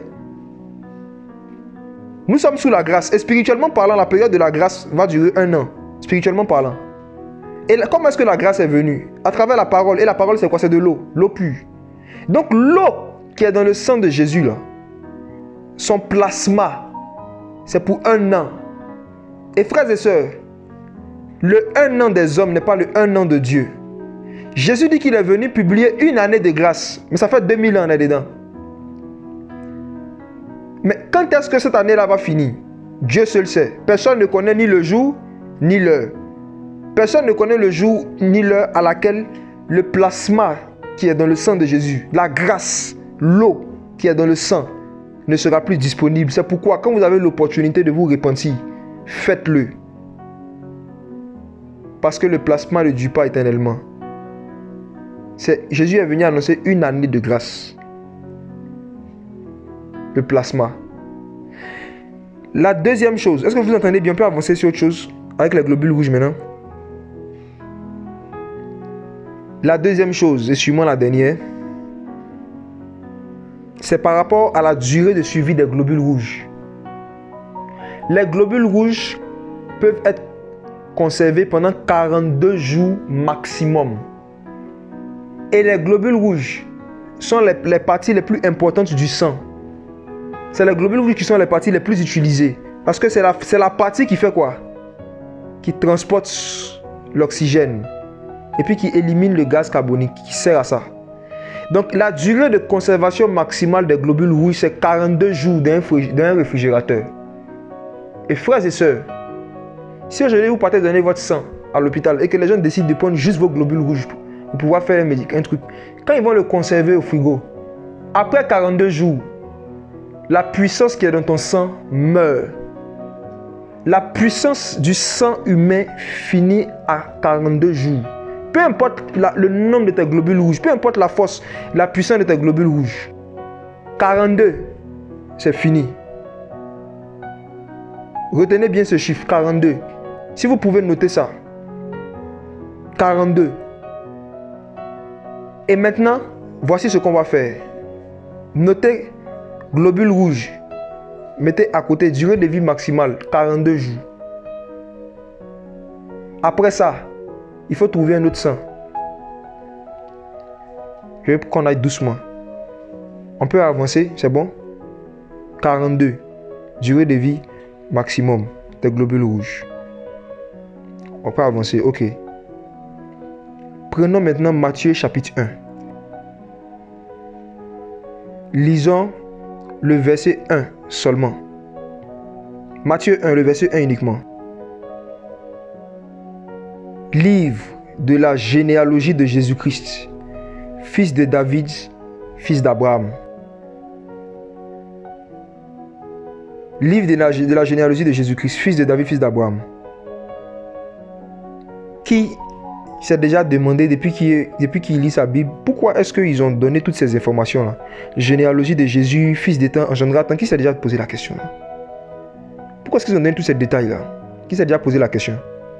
Il y en a même qui sautent même. Il y en a même qui arrivent là-bas, ils tournent les pages. Ils disent attends, commençons à marcher chapitre 2 là. Moi, je faisais ça au début de ma conversion. Bien aimé, le motif pour lequel le Seigneur nous a donné ça, et vous allez vous en rendre compte aujourd'hui, c'était parce que c'était pour nous donner des informations sur le sang de Jésus. Et pour qu'on réalise à quel point encore la puissance de son sang. Regardons. Ils ont cité des générations. Et maintenant au verset 17, Matthieu 1, verset 17. Asseyez-vous bien, frères et sœurs. Asseyez-vous bien. Il y en a qui seront tellement contents, ils risquent de tomber. Matthieu 1, verset 17. Il y a donc en tout 14 générations d'Abraham jusqu'à David. 14 générations de David jusqu'à la déportation de Babylone. Et 14 générations de la déportation de Babylone jusqu'au Christ. Frères et sœurs, qui a été le premier dans la Bible à qui le Seigneur a donné une alliance qui était basée sur son propre sang? C'est Abraham. Abraham, par rapport à la circoncision, n'est-ce pas? L'alliance dans laquelle il était, là, frères et sœurs, cette alliance-là était basée sur son propre sang. Et c'est pour cela que c'est à partir de lui qu'ils ont commencé à compter. Et faites 14 fois 3, qu'est-ce que vous trouvez? 14 fois 3, 42. 42. 42. Je crois que tout le monde, hein? Ok. 14 fois 3 générations. 42. Qu'est-ce que ça veut dire? Ça veut dire arriver à cette génération-là. L'humanité était devenue impuissante, totalement et définitivement par rapport au péché. Parce que 42 marque la fin de la puissance du sang humain. 42 marque la fin de la puissance qui est dans le sang humain, la capacité des hommes. 42 marque la fin des œuvres des hommes, de tout ce que les hommes peuvent faire. Et bien aimé, Jésus, le Christ, il pouvait venir sur la terre racheter l'homme depuis que Adam a péché. Il pouvait venir sur la terre pour racheter l'homme depuis le temps de David. Il pouvait venir. Mais si Jésus n'attendait pas 42 générations, si Jésus n'attendait pas 42 générations, l'humanité n'allait pas être consciente de la puissance qui est dans son sang. Parce que là où la puissance du sang de l'homme s'est arrêtée, c'est là qu'il a commencé sa vie. C'est pour ça qu'on nous dit qu'il y a 14 générations en tout. Depuis Abraham jusqu'à David. Depuis David jusqu'à la déportation de Babylone. Et de la déportation de Babylone jusqu'au Christ. 42 générations. C'est pour cela que les globules rouges qui sont dans le sang de Jésus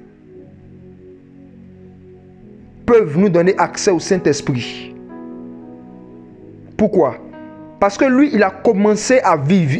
Il est venu dans le monde avec son sang. Là où la puissance et la faiblesse qui est dans le sang de l'homme s'est révélée. Et à cette époque-là, vous allez voir que de Malachie jusqu'à Matthieu, pendant 4 siècles à peu près, l'Esprit de Dieu, le souffle de Dieu, le Saint-Esprit ne se manifestait plus à un certain niveau. Pourquoi? Parce que le péché avait atteint un certain niveau. 42 générations. de pécheurs. 42 générations de péchés. 42 générations.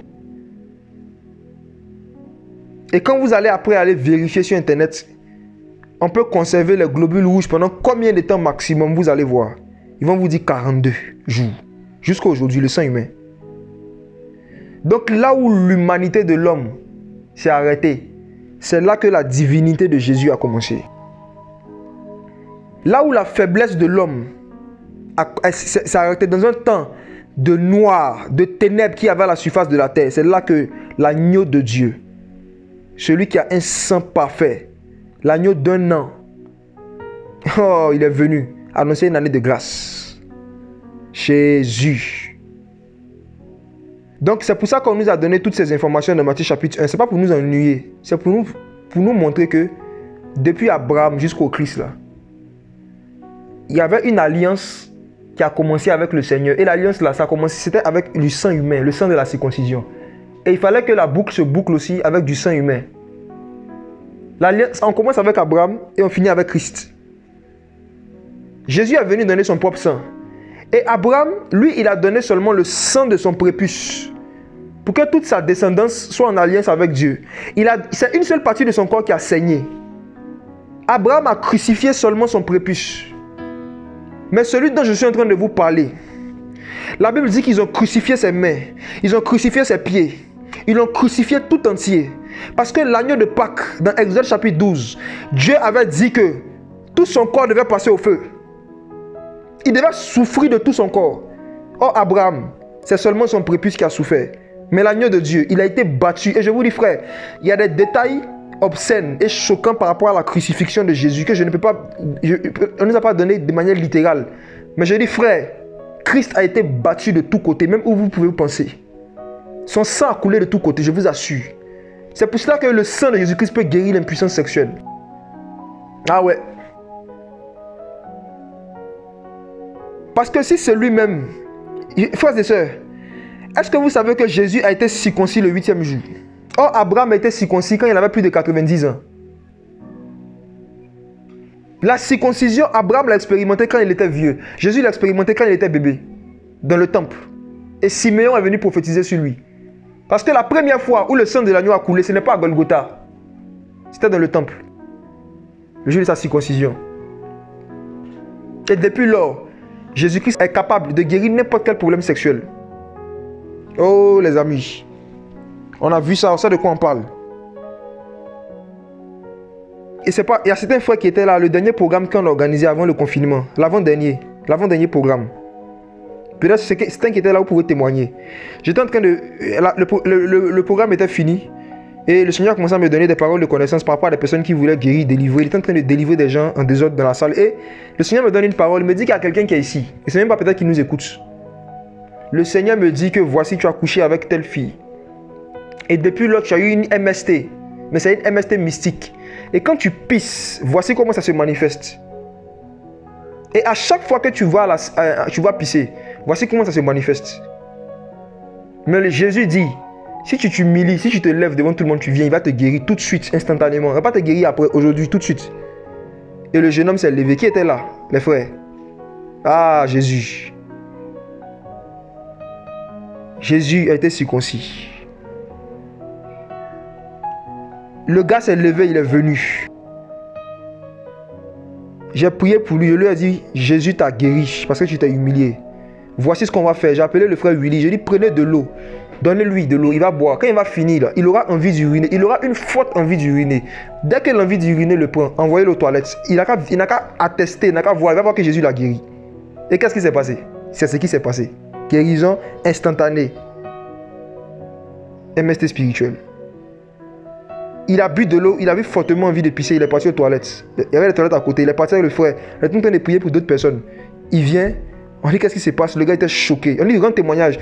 Il ne sait pas, Brice peut-être à la vidéo, je crois, quelque part. On dit grand témoignage. Il était tout tremblant. Parce que Jésus-Christ peut guérir chaque partie du corps humain. Pourquoi? Parce que chaque partie de son corps a souffert. Chaque partie de son corps a souffert. C'est un homme sachant ce que c'est que la douleur. Ésaïe a prophétisé sur lui.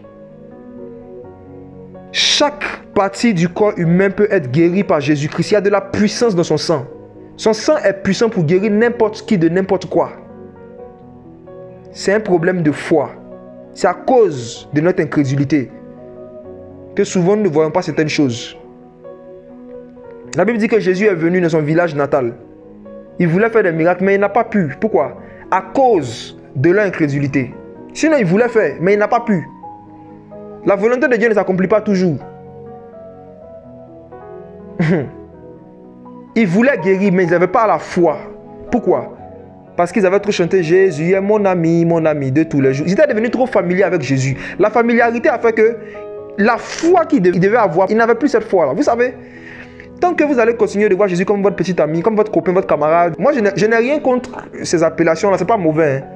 Mais le danger qu'il y a dedans, c'est que ça crée un excès de familiarité qui crée l'incrédulité. Pourquoi est-ce que les gens qui étaient dans son village natal, aujourd'hui les églises, j'ai l'impression que l'église moderne est devenue le village natal de Jésus, quoi. C'est devenu Nazareth en fait. Ils sont tellement familiers avec Jésus, tellement familiers avec les choses de Dieu, tellement familiers. C'est pour ça que souvent Jésus vient et puis bon, il y a certains miracles qu'il ne peut plus faire, qu'il ne peut pas faire, parce qu'il ne voit pas la foi en Dieu. Il ne voit pas Jésus en tant que Dieu tout puissant. Il le voit en tant que mon bon petit, mon meilleur ami.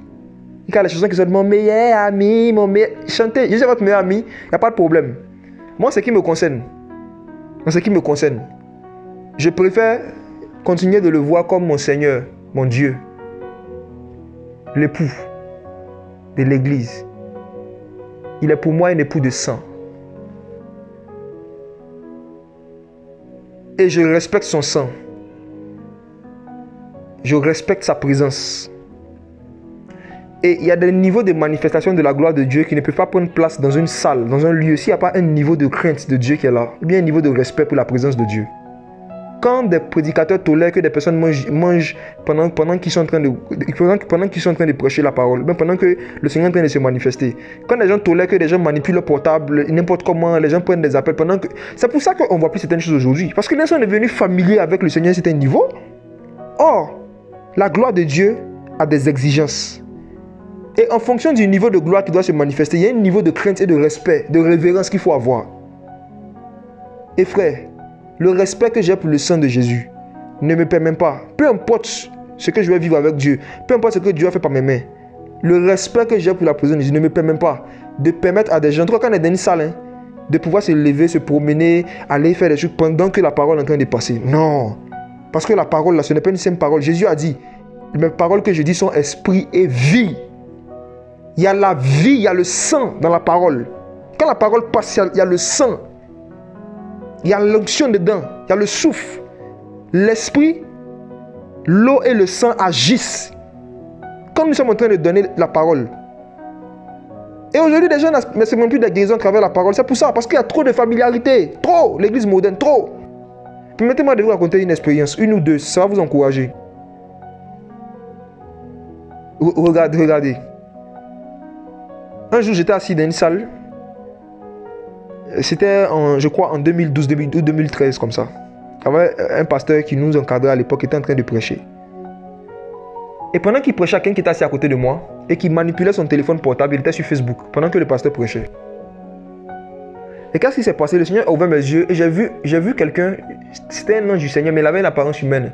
Et il tendait quelque chose, qui était comme du pain, en fait, à celui qui était assis à côté de moi. Il avait la main tendue vers lui, mais le gars il était sur Facebook, la tête baissée. Et j'ai regardé sur son écran, il voit il est en train de causer avec des filles. Hey, salut, comment tu vas, chouchou, des trucs comme ça. Donc moi, je voulais lui faire signe pour lui dire, hey, tu es en train de rater quelque chose. Pendant que la parole est en train de passer. Et l'ange m'a fait, d'un geste très sérieux, j'ai envie de dire très nerveux, il m'a fait signe de ne pas lui dire quoi que ce soit de la vision que j'étais en train d'avoir, de le laisser. Et il a gardé la main tendue devant lui à un certain niveau. Et puis à un moment, il est quitté, il est parti devant une autre personne. Depuis ce jour, je ne manipule jamais mon téléphone portable.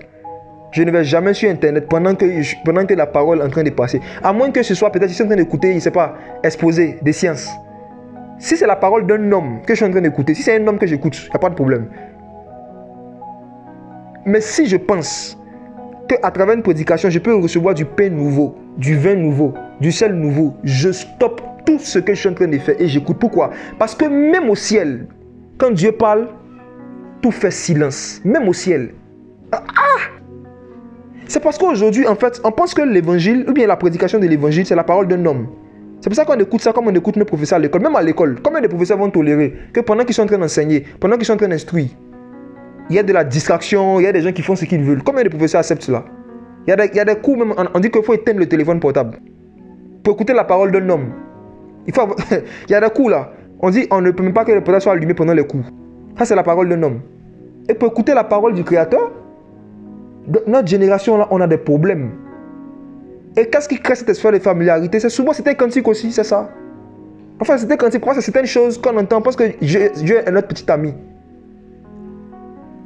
Frères et sœurs, le respect pour la parole, ton niveau de respect et de considération pour la parole va déterminer le niveau de révélation que tu vas atteindre dans ta marche chrétienne, je t'assure. On voit souvent, c'est très fréquent hein, de voir des chrétiens, dès qu'on dit nous allons adorer le Seigneur, ils ferment les yeux en même temps. Mais tu vas rarement voir des chrétiens qui sont en train d'écouter la parole les yeux fermés. Ah, Jésus. Je vous dis, hein, on va arriver, le Seigneur va envoyer un réveil. Hein? Je parle déjà à ceux qui sont à Abidjan ici. Là. Après le confinement, les choses qu'on a vues ici. Là. Je vous dis, il y a des gens qui vont rentrer dans la salle pendant les programmes. Pendant que je suis en train de prêcher. Et vous allez les voir, ils vont fermer les yeux. Le Seigneur m'a monté une vision cette nuit. Là. On avait organisé un programme. Là. Et la majeure partie des gens qui étaient là avaient les yeux fermés en écoutant. J'ai demandé au Seigneur c'est quoi ça. Le Seigneur dit, ils veulent se disposer pour pouvoir communier avec la parole comme ils se disposent pour communier avec moi à travers un cantique. Moi, j'étais étonné dans la vie. Je dis, c'est-à-dire que c'était des gens qui étaient arrivés à un niveau de maturité. Ils avaient compris que, en fait, la parole de Dieu a autant de valeur que des cantiques. Mais malheureusement, tu vois seulement les gens sont sérieux quand il y a des cantiques d'adoration. Or, les cantiques d'adoration, là, ça parle de qui? C'est des cantiques qui sont faits pour Jésus. Maintenant, celui-même dont les cantiques parlent en train de... Et puis on est distrait, on rigole, on est... Ah! Frère, il faut se réjouir dans la présence du Seigneur tout en restant concentré. Parce que tu peux rater une phrase ou deux phrases qui étaient la réponse à tes prières de 3 ans. On était beaucoup encouragés, on en reçoit beaucoup de messages, des notes vocales, des personnes qui reçoivent des réponses à des questions qui se posaient depuis des années, juste à travers 2 phrases. Imaginez-vous si au moment où j'en parlais là, ils étaient en train de répondre à un message sur WhatsApp et puis ils n'ont pas entendu. C'est fini, hein? Vous pensez que Dieu va revenir dessus? Non. Le Seigneur va fermer tes oreilles. Même quand tu vas réécouter l'enregistrement, tu ne vas rien comprendre. Parce que tu as raté le temps de ta visitation. Il faut comprendre la parole de Dieu au sérieux. Parce que dans la parole, il y a 3 choses qui agissent. Et on va finir avec ça. 1 Jean 5, verset 6 à 8. Quand Dieu doit parler à un ange, regardez, lisez dans la Bible, vous allez voir. On dit qu'il y a un silence. Il y a un niveau de concentration que les gars adoptent pour ne pas rater un seul mot qui sort de la bouche de Dieu. Et quand un ange maintenant vient apparaître à un homme, un prophète, et lui donne une vision, il dit sois attentif. Ils ont même dit ça à Jean. Hein. Jean était dans le monde spirituel et puis on lui dit sois attentif à ce qu'on va te montrer. Un ange apparaît à Ézéchiel, lui dit la même chose. Il dit Ézéchiel, applique ton attention aux choses qu'on va te montrer. Parce que c'est possible d'être distrait même dans un songe. Quelqu'un qui a l'habitude, excusez-moi, c'est une parenthèse, j'ai à cœur de parler, ça peut aider quelqu'un. Quelqu'un qui a l'habitude d'écouter des prédications, de méditer la Bible, ou bien d'écouter la parole de Dieu dans la distraction, cette personne-là, il y a une expérience qui peut lui arriver, c'est que souvent il va faire des songes où il sera distrait dans le songe. Des songes où il y a une scène qui a un sens. Et puis dès que la scène qui a du sens finit là, il y a une autre scène qui commence ou bien qui se place autour qui n'a rien à voir avec le message principal. Ça montre en fait que ton esprit n'est pas assez concentré. C'est un esprit de distraction. Et ça se manifeste même dans les songes. Frère, ta manière d'écouter la parole de Dieu, ta manière d'être attentif, d'appliquer ton attention, va déterminer la manière dont ton âme va se comporter quand tu seras endormi. La manière dont ton âme, ton esprit vont se comporter quand tu seras endormi, ça dépend de la manière dont tu te comportais quand tu étais éveillé. Parce que les songes là, qu'est-ce que Dieu te donne? Il te donne sa parole. Dans le songe, Dieu veut te donner une parole à travers une image, à travers une scène. Il y a la parole de Dieu dans le songe. Mais tu as l'habitude, ton âme a l'habitude d'être distrait, ton esprit a l'habitude d'être distrait en écoutant la parole. Ça se manifeste dans les songes aussi. 1 Jean chapitre 5, versets 6 à 8. On lit. J'aimerais vous montrer l'un des passages qui a été falsifié dans Louis II, la version 1910. Pour ceux qui l'auront, vous allez vous en rendre compte. On va lire ce passage dans Louis II. Ok. Dans 1 Jean chapitre 5, verset 6, on dit c'est lui, Jésus-Christ, qui est venu avec l'eau et du sang. Non avec l'eau seulement, mais avec l'eau, avec le sang. Et c'est l'Esprit qui rend témoignage parce que l'Esprit est la vérité. Car il y en a trois qui rendent témoignage. L'Esprit, l'eau et le sang. Et les trois sont d'accord. Les trois sont d'accord. Qui a une version écrite comme ça? Ok. D'accord. Alors, cette traduction-là n'est pas correcte. Le verset 6, j'aimerais faire remarquer quelque chose. C'est que ceux qui ont des outils de vérification, vous pouvez regarder, vous allez voir que il y a une partie qui a été supprimée, mais qu'on retrouve dans la King James. Est-ce que quelqu'un peut mettre la King James? Regardez tout le monde en commentaire, s'il vous plaît. Ok, voici. Alors, regardez le verset 6 dans la King James. Ce Jésus est venu avec l'eau et le sang, pas seulement avec le sang. Ok? Le verset 6, il n'y a pas de problème. Maintenant, regardez le verset 7. Le verset 7, on dit qu'il y a trois qui rendent témoignage dans le ciel. Vous voyez? Le verset 7, hein? Trois personnes rendent témoignage dans le ciel. Comme vous voyez, si vous voulez regarder mon écran aussi, je vais souligner, peut-être pour ceux qui ne comprennent pas bien anglais. Cette phrase-là, trois personnes qui rendent témoignage dans le ciel. Le Père, la parole et le Saint-Esprit. Le verset 7. Le Père, la parole et le Saint-Esprit. Et vous voyez que ce verset-là a été supprimé dans le second. Mais vous le retrouvez dans la King James, dans la Bible des anglophones, là, et puis dans beaucoup d'autres versions.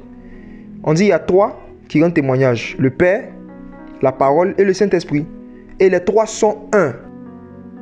Parce que c'est comme ça que c'est écrit littéralement. On ne dit pas les trois sont d'accord. Parce que quand on dit les trois sont d'accord, c'est comme si ils ont fait une réunion. C'est comme s'il y a trois personnes qui ont fait une réunion. Au début, ils n'étaient pas d'accord. Et puis après, ils se sont dit, écoute les gars, il faut qu'on soit d'accord. Puis voilà, les trois sont d'accord. Non, c'est une mauvaise traduction. Ils n'ont pas dit, Jean n'a pas dit que les trois sont d'accord. Il dit les trois sont un. Ça veut dire le Père, le Fils et le Saint-Esprit.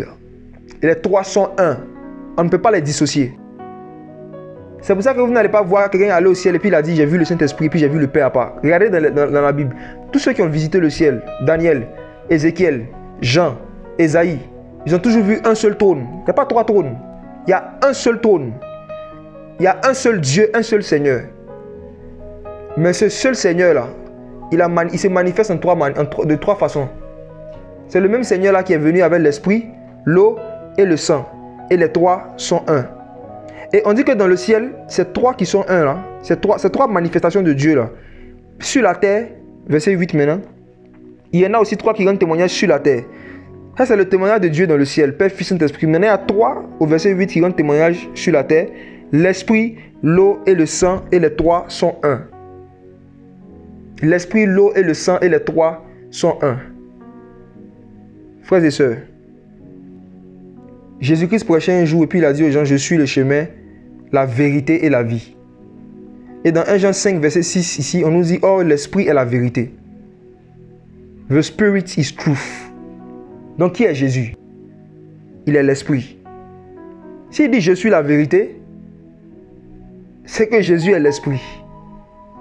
C'est écrit dans 2 Corinthiens 3, le verset 17. Oh, le Seigneur, c'est l'Esprit. C'est écrit là-bas, 2 Corinthiens 3, 17. Ceux qui connaissent ça, vous pouvez noter, vous allez lire après. Le Seigneur, c'est l'Esprit. Donc, frères et sœurs, Jésus, lorsque tu le reçois dans ta vie, tu reçois trois choses. Tu ne reçois pas l'Esprit seulement. Lorsqu'on te prêche l'Évangile, tu reçois l'eau. Quand tu reçois l'eau de la parole, tu reçois l'eau de l'Évangile. Automatiquement, l'eau ne vient pas seule. On ne peut pas dissocier l'eau du sang et puis de l'Esprit. Les trois sont un. C'est ce que Jean dit, les trois sont un. Donc, celui qui écoute l'Évangile de Jésus-Christ crucifié et qui accepte l'Évangile dans son cœur, quand il reçoit l'Évangile, il reçoit l'Esprit, l'eau et le sang. Les trois sont un. Quand tu reçois l'Évangile, l'Évangile te purifie. L'Évangile te sanctifie. Et le Saint-Esprit vient habiter en toi. Les trois sont un. L'esprit, l'eau et le sang. Et c'est ces trois choses qui forment un là. Un seul message, un seul évangile, un seul Seigneur, un seul Dieu. Et c'est Jésus. Donc voici un peu la puissance qu'il y a dans le sang de Jésus encore. Une autre encore facette. C'est pour cela, si tu as reçu Jésus véritablement dans ton cœur, sache que tu as reçu aussi son esprit. Parce que Jésus et puis l'esprit, ce n'est pas deux personnes différentes. 2 Corinthiens 3,17, le Seigneur c'est l'esprit. Quand tu reçois le Seigneur, tu reçois l'esprit. Mais pendant un temps, il y a beaucoup de frères et de gens qui ont pensé qu'on dit tu reçois Jésus et puis après tu reçois le Saint-Esprit. Attendez. Donc il y a Jésus à part et puis il y a l'esprit à part. Non, les trois sont un. Non. Le Seigneur c'est l'esprit. Il a dit je suis la vérité. Or l'esprit est la vérité. Tu reçois la vérité, tu reçois l'esprit. Tu reçois la vérité, tu reçois Jésus. Maintenant il y a d'autres expériences maintenant que tu dois chercher à faire, à vivre avec le Saint-Esprit. Tu dois aspirer à d'autres expériences. Le revêtement de la puissance de Dieu. Les visitations du vent, du souffle de Dieu. Dieu doit souffler sur toi. Plusieurs fois. Tu peux être rempli du Saint-Esprit. Ça, c'est autre chose. Il n'y a pas de problème. Mais, lorsque tu reçois l'eau de la parole, Jésus n'est pas venu avec l'eau seulement.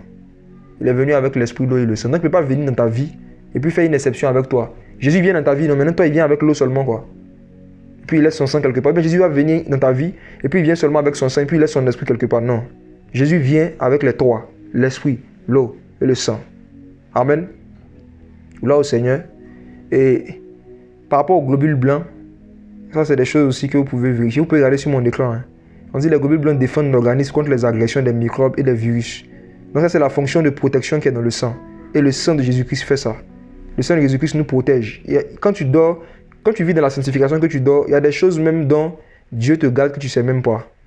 De la même manière qu'il y a des maladies qui viennent dans ton corps et puis les globules blancs eux-mêmes se chargent de créer des anticorps pour combattre, c'est pareil. Quand tu es vraiment en communion avec Jésus, à cause de son sang, en fait, il y a des attaques dont le Seigneur te garde sans que tu ne sois conscient. Voilà, ce sont les globules blancs de Jésus-Christ. Et les plaquettes, on dit les plaquettes servent à colmater les lésions des vaisseaux pour arrêter les saignements. C'est grâce aux plaquettes qui sont dans le sang que les blessures cicatrisent. C'est grâce aux plaquettes qui sont dans le sang que les plaies, les saignements s'arrêtent. Donc on disait que quand tu reçois Jésus dans ta vie, peu importe les blessures intérieures que tu avais, il guérit ceux qui ont le cœur brisé. Comment? À travers son sang. Parce qu'il y a des plaquettes dans son sang aussi, comme dans le sang humain. Et peu importe les choses qui te faisaient saigner, quand tu reçois Jésus, les choses-là arrêtent de te faire saigner progressivement. Au fur et à mesure que tu découvres Jésus, que tu communies avec lui, au fur et à mesure que tu manges sa parole, que tu manges sa chair, tu bois son sang, au fur et à mesure que tu pratiques sa parole, tu bois aussi quoi? Les plaquettes. Et il guérit tes blessures intérieures. Et il fait arrêter tes saignements. Tout ça, c'est dans le sang de Jésus. Donc, on a fini. On bénit le Seigneur pour ce moment qu'il a permis encore. On va prier par rapport à tout ça. J'aimerais vraiment demander à chacun de prier et simplement de dire merci à Jésus pour son sang. Juste le glorifier en fait. Et que les aspects du sang de Jésus, les aspects de Christ que tu n'avais pas vus auparavant, mais que Dieu t'a fait voir aujourd'hui. Lui demander vraiment de pouvoir t'aider. Que tu ne veux pas t'arrêter seulement au stade d'écouter, mais tu veux comme un disciple connaître, tu veux comprendre parce que c'est un mystère. Oui.